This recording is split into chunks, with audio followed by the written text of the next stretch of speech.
Olá, meu povo! Já tomei o meu cafezinho, um pãozinho de coco, né, com a manteiguinha. E graças a Deus, né, tem que agradecer ao Senhor. Na hora eu esqueci até de agradecer, mas estou agradecendo agora. Muito obrigado, meu Pai, né? É isso aí. Agora eu vou aqui com vocês aqui, eu vou estar lavando, fazendo as coisas, né? Como sempre.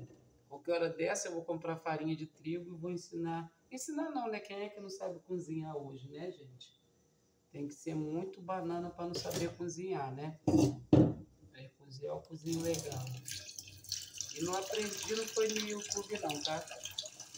Aprendi ali na raça. Quando eu tinha 6 anos eu fazia um arroz e um feijão. E tava ovo para minhas irmãs. 6 anos de idade, 8 anos de idade eu fui trabalhar na casa de madame.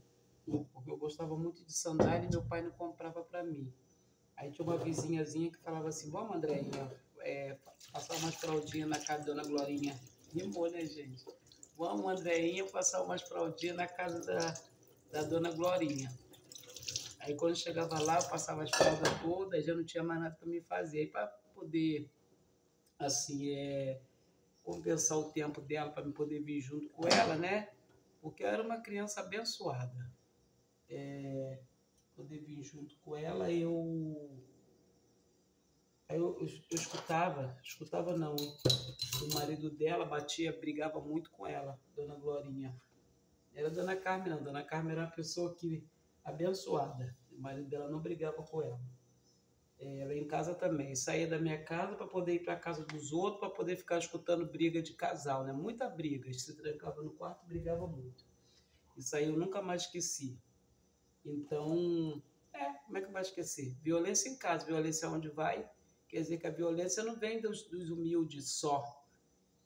Porque os humildes que eu digo assim, né? Menos favorecido, que nós sempre fomos menos favorecidos, né? Mas felizes somos nós que, se andar no caminho do Senhor, vai herdar o reino dos céus, tá? E tem pessoas por aí corruptas que tem dinheiro, né? Mas que precisa de roubar para poder ter, a gente não, né? O pouquinho que a gente tem, a gente sobrevive do jeito que dá, né? Porque a vida tá difícil para todo mundo. Se a pessoa tem 1, 2, 3 mansão, a pessoa vai pagar do mesmo jeito. Não adianta, que tudo a gente tem que pagar aqui nessa terra que o Senhor Jesus deixou para a gente. Então, essa moça que me levava para, continuando nossa conversa, me levava para casa dela para poder ganhar um dinheirinho para passar fralda. Ela tinha 3 filhos. Nunca mais esqueci das crianças. Olha que eu tinha 8 anos de idade. Se não morreram, eles eram, não eram mais velhos do que eu. Um era mais velho, que era o garoto, né? E tinha a garota. E eu ficava ali cuidando deles também. Aí ela falava assim para mim: vai, André, quem mora em Niterói sabe onde que é o Campo São Bento. Aí ela falava assim: vai, André, lá um pouquinho com eles. Fica lá, para eles não ficarem vendo isso aqui. Eu ia, chegava lá, a gente brincava, corria até lá, né, que era do lado. Era só atravessar uma rua. Eu nunca fui boba, sempre fui uma criança muito esperta. Quando meu pai batia na minha mãe, eu saía e ia na delegacia chamar a polícia para ele. Vinha eu no camburão e o policial me falando para mim assim: você vai ter que ir. Não vou nada, porque eu não conheço ninguém lá, não conheço ninguém lá. Eu moro lá de Flor, não era boba, nunca fui boba. Aí eu ia lá, brincava, quando era de tarde a gente vinha com o dinheirinho, ela me dava. Eu gostava muito daquela sandalinha que cantava assim, não sei quem é do meu tempo, lembra, né? Depois da Melissa de tirinha, vem a Melissa trançadinha e a Melissa zigue-zague, zigue-zague, zigue-zague. Todo mundo agora vai andar de zigue-zague. Vocês lembram dessa aí? Se vocês lembrar, bota lá nos comentários. Então, é tempo bom, né, gente? Tempo de sandália bonitinha também, aquela que era toda trançada, aritana. Eu não esqueço daquelas sandálias, elas eram muito lindas. Então, novinha, né? Eu comprava aquelas sandálias, ficava linda nos pés, eu ficava toda boba. Criança é muito bobo, né? Não sei como é que pode maltratar uma criança. E meu pai maltratava. Meu pai batia na minha mãe e batia na gente. Batia mesmo, porque, claro, ele ficava com raiva que a gente se metia e achava que a gente apoiava minha mãe. Eu nunca vou fazer uma coisa dessa. Deixar minha mãe... Nunca iria fazer uma coisa dessa. Eu não iria contar, mas também eu ia falar com ela, chamar a atenção dela. Eu era uma criança muito esperta. Eu nunca vi a minha mãe trair, né? Se traía, traía muito bem traído, muito bem escondido, que a gente não via. Eu não via. Eu sei que tinha um tal de um baixinho escurinho lá, feio, a beça atrás da minha mãe. Que às vezes falava assim, mas eu nunca vi minha mãe fazer nada. Mas fazia, escondido fazia. Porque à toa aquele cara não ia ficar, né? Mas é juventude, né, gente? A gente, quando é jovem, a gente não pensa em nada. Mas eu faço, eu nunca fiz isso. Quando a gente é jovem, a gente tem jovem que não pensa em nada, ainda mais pelos maltratos, né? É tanto maltrato que não tem cabeça, Deus tem até misericórdia. Deus tem até pena do ser humano. Da gente não, porque eu nunca fiz isso não, assim, de ficar traindo, não. Ficar traindo, não. É isso aí, Deus tem sempre misericórdia da gente. Mas... Tá esse chá pra cá? Esse daqui é preto. Pretinho assim é bom para poder fazer o chazinho. Então, Deus tem misericórdia de nós. Que o Senhor Jesus venha ter misericórdia de nós. Porque aí eu ia para lá, limpava lá, e saía da minha casa, era uma violência danada. Chegava lá na casa da Dona Glorinha, era violência também.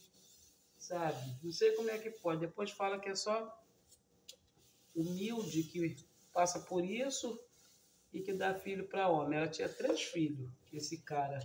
O cara bebia um uísque, mas brigava a noite todo, o dia inteiro. E o dia que a gente chegava lá, ela falava assim, ai, cara, não aguento mais essa vida não. Não sei nem que fim que deu Dona Glorinha.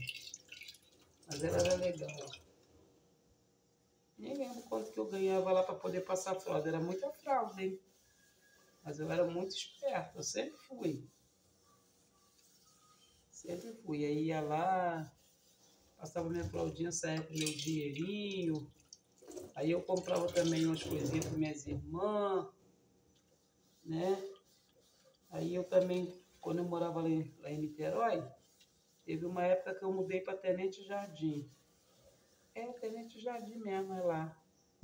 E aí eu mudei para lá. Mudando para lá, eu sempre trabalhei na Andrade Neves. Aí eu já tinha... Tinha quantos anos naquela época? Acho que eu tinha 10 anos. 10 anos. E também tomava conta tomava conta não. Trabalhava para poder arrumar a casa, fazer as coisas, dormia lá. Que era assim, a minha casa era lá em cima. Aí tinha a Andrade de Neves aqui embaixo. Quem conhece Niterói sabe, né? Onde que é. Aí ali eu comia, eu tomava conta dessa velhinha, dessa senhorinha, gente muito boa, Dona Amélia. E ela falava assim para a nora dela, Ero. O nome da neta da nora dela era Ero. Aí ela falava assim, bota bastante comida para a Andréia. Ela deitava assim, eu gosto muito de senhor, né? Pessoas antigas. Ela deitava assim, eu ficava fazendo cafuné na cabeça dela. Quando era isso, ela passando o pente para tirar caspa. Ela tinha muita caspa. Aí passava assim, ela botava um pano assim, eu ficava passando, tirando aquelas caspas dela, mas ela era muito boazinha. Aí quando eu ia embora para casa, ela me dava pedaços de frango que ele juntava na geladeira, porque sabia que eu já não estava morando mais no morro. Quando eu comecei lá, eu estava morando no morro. Quando eu saí de lá, eu fui morar em Tenente Jardim. Aí lá no Tenente Jardim tinha uma casa, muito legal aquele lugar, foi muito legal para mim. Tinha um parque na frente. Aí eu trabalhava, foi lá que eu conheci até o pai da minha nora. Eu conheço o pai da minha nora primeiro do que a mãe dela. Eu tinha 12 anos, ela conheceu depois de Vera, que foi ter as crianças, né? Ele era até casado com outra pessoa. Aí ali ele estava no quartel. Ele é mais velho que eu. Se eu tô com 57, ele deve ter uns... E ele deve ser bem mais velho, porque na época eu tinha 12 anos. E ele já estava no quartel. Eu nem sou ruim de matemática, gente, se vocês soubessem. Sou muito ruim de matemática. Aí, nunca gostei. Quando a professora falava, André, vem no quarto para resolver isso. Eu quase não estudei, porque eu não tinha nada, né? Não tinha caderno, não tinha nada. Tive vergonha. Às vezes, minha professora tinha que pedir para poder tirar xerox das minhas colegas para poder ter um livro, para poder fazer o dever do livro, porque eu não tinha. Meu pai e minha mãe trabalhavam, mas eles não compravam. E minha mãe também tem parcela de culpa nisso. Aí, dos meus estudos. Aí ela falava assim, bota bastante carne para André. André gosta de ovo, bastante ovo. Frita 2 ovos para ela. E jogava um ovo em cima do outro. Aquele tempo que o ovo valia a pena você comer, né? Hoje em dia o ovo está sendo feito até em laboratório. Aí ela falava, bota 2 ovos para ela. Aí botava 2 ovos, botava carne de feijão, botava um montão, mas o prato meio bonito. Aquela comida gostosa e bonita. Aí, quer dizer, aí juntava pedaços de frango para mim, porque na época a gente morava em Tenente Jardim, mas minhas irmãs passavam uma necessidade danada e eu estava lá comendo, né? Aí quando eu chegava em casa, eu comprava pão com queijo para minhas irmãs e fazia uma canja. Eu não esqueço disso. Tinha tanto cachorrinho no quintal, Fofa. Eu tinha uma cachorra que a gente não esquece dos nossos bichinhos, né? O nome dela era Fofa. E ela tinha muito filhote. Cachorra, sabe como é que é? Esse dia eu fui ali, tinha um cachorrinho ali, falei, que bonitinho, que vontade de ter um cachorrinho. Aí a minha xará, né, que é a Andréia, também falou bem assim, ela tá aí, se você quiser, eu pergunto não sei quem e dou a ele. Eu falei assim, mas é fêmea? Ela falou, é fêmea. Eu falei, fêmea eu não quero não, fêmea dá muito trabalho. Ainda mais quando a gente não tem um quintal fechado, sabe? Eu tive uma cachorra que os cachorros pulavam lá dentro da minha casa para poder pegar ela, pulava no cio, né? Parece até um zumbi, né? Aí chegava lá, voltando ao papo, chegava lá, fazia aquela canja para minhas irmãs, foi o melhor lugar que eu morei.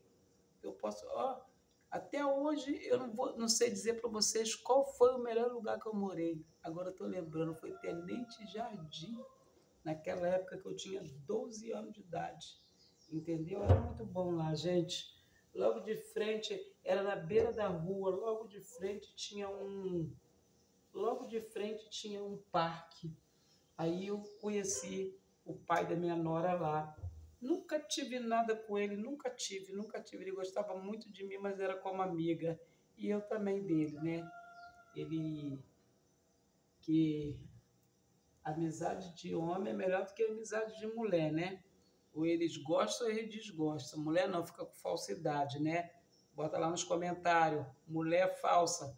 Mulher para lidar com a outra tem que ser muito amiga e conhecer muito. Porque eu tive uma colega, a Raquel, que ela ficava com o negócio de escolbete, botando escol dentro de casa, cerveja. A mulher foi lá, passou a mão no marido dela, sabe como é que ela ficou? Bebendo cachaça pura, ela nunca fez isso. Novinha, começou a beber cachaça pura, ela mudou. A fisionomia dela mudou. O jeito dela, nunca mais eu vi. Não sei se morreu, entendeu? Porque as pessoas são assim. Quando você demora a ver, fulano deve ter morrido. Às vezes não. Mas ela bebia muita cachaça, entendeu? E teve esse negócio de pandemia aí. Deus que me perdoe. Mas para poder viver assim, né? Às vezes a pessoa que é bom, que não bebe cachaça, morre e aquele lá tá vivo, entendeu? Aquele lá tá vivo. Você pensa que tá morto, tá vivo. É isso aí. Mas Deus está no controle, tomara que ela esteja bem. Eu oro porque ela é minha amiguinha de infância. Às vezes a gente brigava, né? Criança briga. Olha, ela não te batia não, mas ela acabava com você só pagando uma sugestão para você. Naquele tempo, né? 80, 90, né? Tempo bom. A gente brincava, brigava, mas a gente era amigo. A gente era feliz e não sabia, né? É isso aí, meus lindos. Mas eu vou me despedindo de vocês, não vou fazer mais vídeo hoje, porque meu filho vai levar o celular, tá? Então, beijinho para todos, fiquem todos na paz do Senhor. Não esqueça de curtir, compartilhar e se inscrever no meu canal, tá? Para a gente estar paradinho, trocando uma ideia. Quando tiver alguma coisa para ensinar, a gente ensina, né? Mas é bom a gente se comunicar, ó. Compartilhe, me siga, se inscreva, ó. Beijinho para todos.